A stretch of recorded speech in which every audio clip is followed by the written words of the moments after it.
काय गं सखी, या संडेला तू काय बनवलं होतं? तोंडाला असं पाणी सुटेल ना, असला काहीतरी पदार्थ बनवणं खरंच खूप गरजेचं आहे. आणि उन्हाळा आहे त्याच्यामुळे थोडंसं थंड तर खावंसच वाटतं.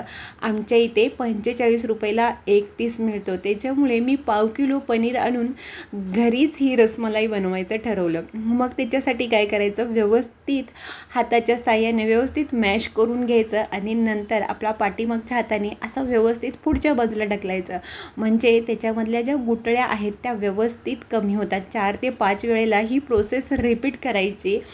आणि तुमच्या घरी अशी लहान मुलं असतील तर त्यांना या उन्हाळ्याच्या सुट्ट्या लागल्या असतील, त्या उन्हाळ्याच्या सुट्टीमध्ये त्यांच्याकडून देखील असं काम करून घ्यायचं. म्हणजे ते देखील व्यस्त राहतात आणि आपण काहीतरी त्यांना शिकवलं याचा देखील त्याला अभिमान वाटतो. आणि दुसरं म्हणजे त्यांना व्यवस्थित मोबाईलवरती स्टेटस ठेवण्यात ते मग्न होतात आणि रिप्लाय पण त्यांना बघायचे असतात. काय काय कुणी रिप्लाय केले ते.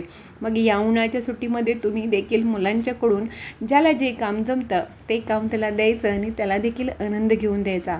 आता म्हणाल तर हे जे गोळे होते ते त्याने छोटे मोठे केले होते आणि सगळे जे गोळे आहेत ते 23 गोळे बनवले होते. मग तुम्ही सांगा की मी 45 रुपयाला जर हा एक पीस घेतला असता तर 23 पीसचे माझे किती पैसे झाले होते. आता इकडे साखरेचा पाक तयार झालेला आहे. साखरेचा पाक 1 तारी 2 तारी करण्याची काही गरज नाही. साधा साखरेचा पाक तयार करायचा आणि त्याच्यामध्ये हे गोळे 5 ते 7 मिनटं शिजून द्यायचे. आता इकडे मी काय केलं होतं, दूध आटण्यासाठी ठेवलं होतं. 1 लिटर मी दूध घेतलं होतं. फुल फॅटवालं घेतलं होतं दूध, फुल क्रीमवालं हे दूध आहे. आणि हे व्यवस्थित आटवून अर्ध करून घ्यायचं आणि त्याच्यामध्येच ज्यावेळेला तयार झाल्यानंतर मी त्याच्यामध्येच जे केशरचं दूध देखील याच्यामध्येच टाकलं होतं.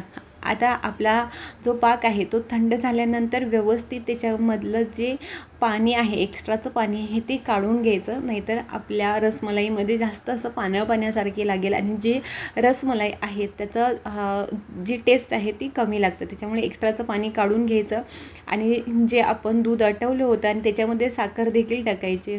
कदाचित व्हिडिओ स्किप झाला असेल. आणि व्यवस्थित ओतून घ्यायचा. आता जरी तुम्हाला एक्स्ट्रा दूध ह्याच्यामध्ये वाटत असेल तरी ते एक्स्ट्रा नाही, ते रसमलाई आहे ती दूध ओढून घेते आणि त्याच्यामुळे ते व्यवस्थित नंतर ते घट्ट होतात. आता व्यवस्थित ड्रायफ्रूट्स घालून व्यवस्थित गार्निशिंग करायचं. त्याच्याकडे देखील तुमच्याकडे मुलं असतील तर त्यांना काम करायला लावायचं. आणि शेवटी कसं लाईक शेअर सबस्क्राईब